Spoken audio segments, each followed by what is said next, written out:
João, capítulo de número 19, verso de número 26. Enquanto você procura, eu externo a Deus a gratidão que tem em minha alma por poder fazer parte deste projeto e dentro de poucos minutos poder fazer menção à santa palavra de Deus. Deus abençoe Daniel de Almeida, Deus abençoe Marcos Orlando. Eu disse a ele domingo passado que eu viria para o ouvir, e de fato vim para o ouvir, mas Deus nos dá esta oportunidade e eu quero aqui falar algo da sua palavra. Quantos encontraram, diga glória a Deus. João 19, 26, está escrito: ora, Jesus, vendo ali sua mãe, e que o discípulo a quem ele amava estava presente, Apocalipse capítulo 1, e o versículo de número 12, Apocalipse capítulo 1, e o versículo de número 12, está escrito: e virei-me para ver quem falava comigo, só a parte A. E virei-me para ver quem falava comigo. Quantos podem dar um glória a Deus por esta palavra? Aleluia.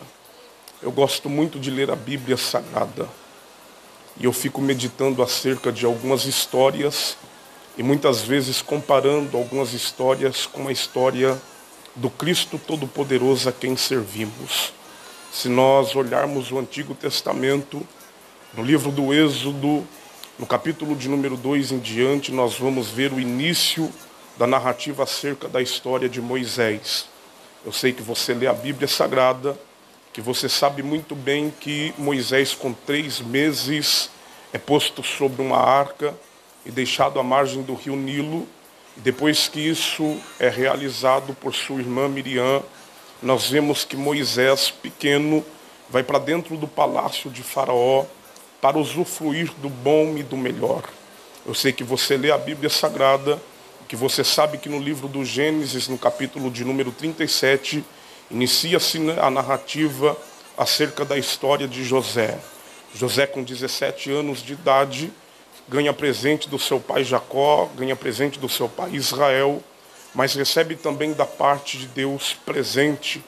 E depois de um certo tempo, ele é posto sobre a terra do Egito como governador, tendo a sua vida completamente mudada.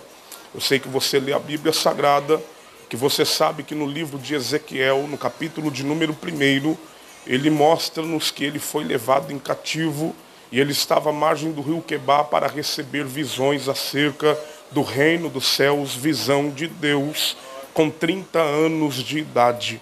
Mas a verdade é que depois que ele recebe visão de Deus, a sua vida muda por completo. E agora, apontando todos estes personagens que mencionei aqui para Cristo, nós encontramos uma tamanha diferença. Moisés, pequeno, tem a sua vida mudada, vai para dentro do palácio. Cristo nasce dentro de uma manjedoura. Se nós não conhecêssemos a história, nós diríamos que depois de um certo tempo a sua vida foi mudada e na sua adolescência ele foi uma pessoa completamente próspera pelo fato de ser filho de Deus.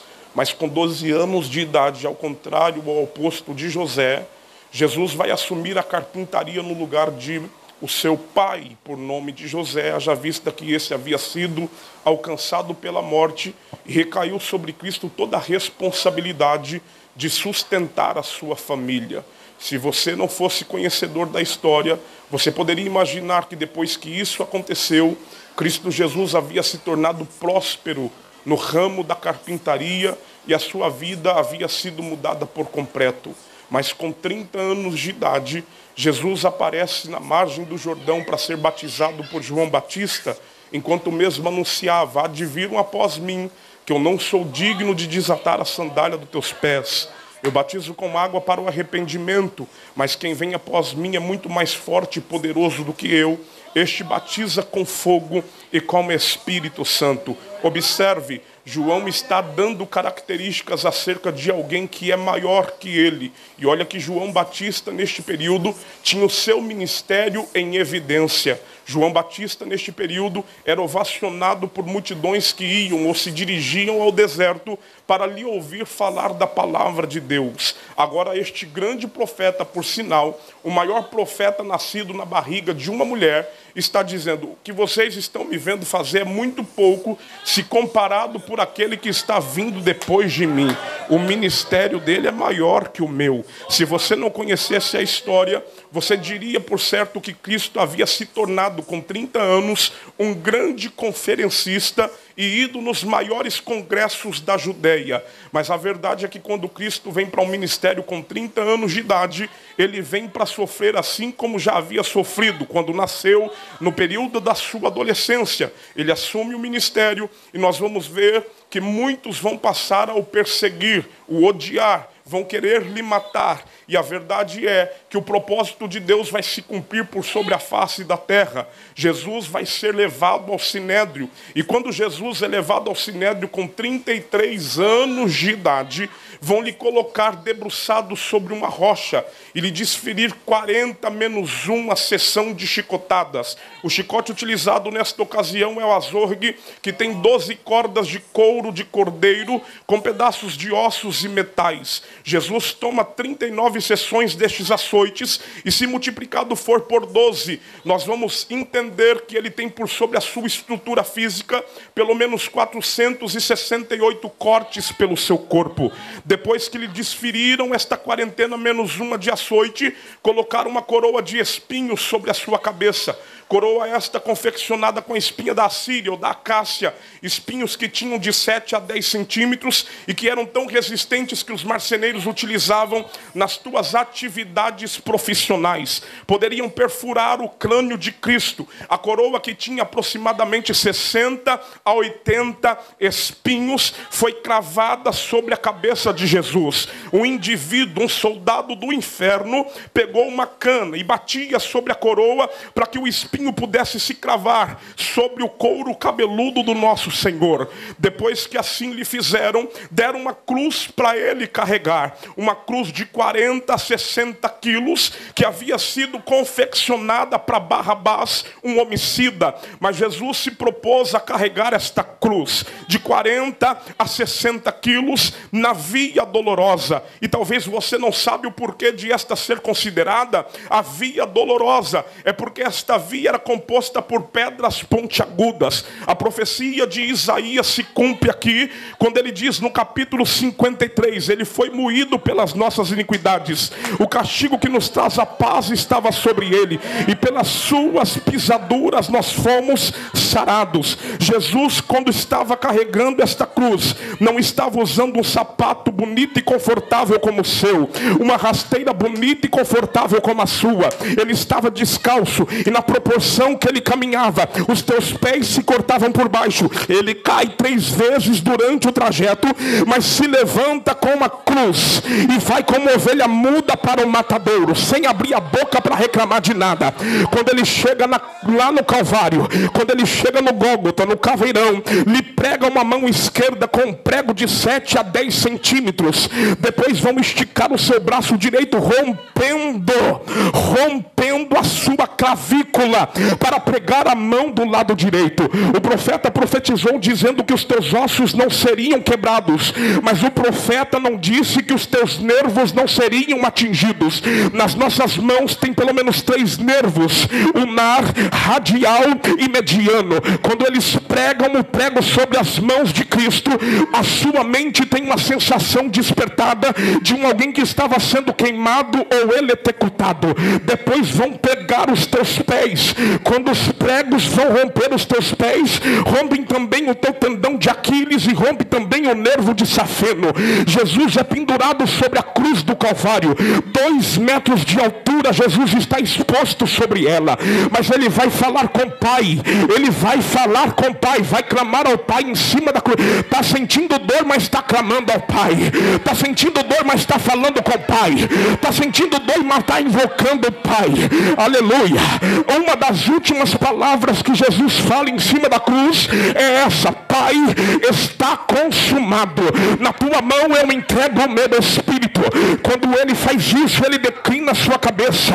Ele declina a sua cabeça, e embaixo do madeiro tem algumas pessoas, os soldados, a mãe, a tia, Maria Madalena e o apóstolo amado por nome de João. João está olhando para cima e está enxergando um Cristo que não tem mais vestimenta porque os soldados arrancaram. João está olhando para cima e está enxergando um Cristo com um olhar desfalecido. João está olhando para cima e está enxergando um Cristo com o cabelo todo ensanguentado. João está olhando para cima e está enxergando um Cristo com o seu rosto todo fragmentado. João está olhando para cima e está enxergando um Cristo que há poucos segundos disse: Pai, está consumado.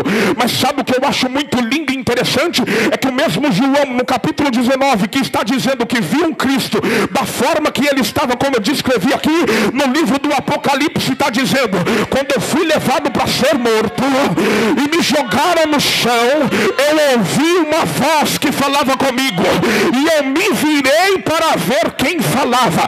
Preste atenção no detalhe do texto. Em João capítulo 19, João está olhando para cima e enxergando Jesus da cruz. No livro do Apocalipse, João está caído, de repente alguém fala com ele, ele vai fazer o quê? Olhar para cima. Aleluia. Eu gosto de unir o Apocalipse com o Evangelho de João, porque em João, aleluia, no capítulo 19, João está vendo um Cristo com o olho fragmentado, mas no livro do Apocalipse, João está vendo um Cristo com o olho, aleluia, como chama de fogo.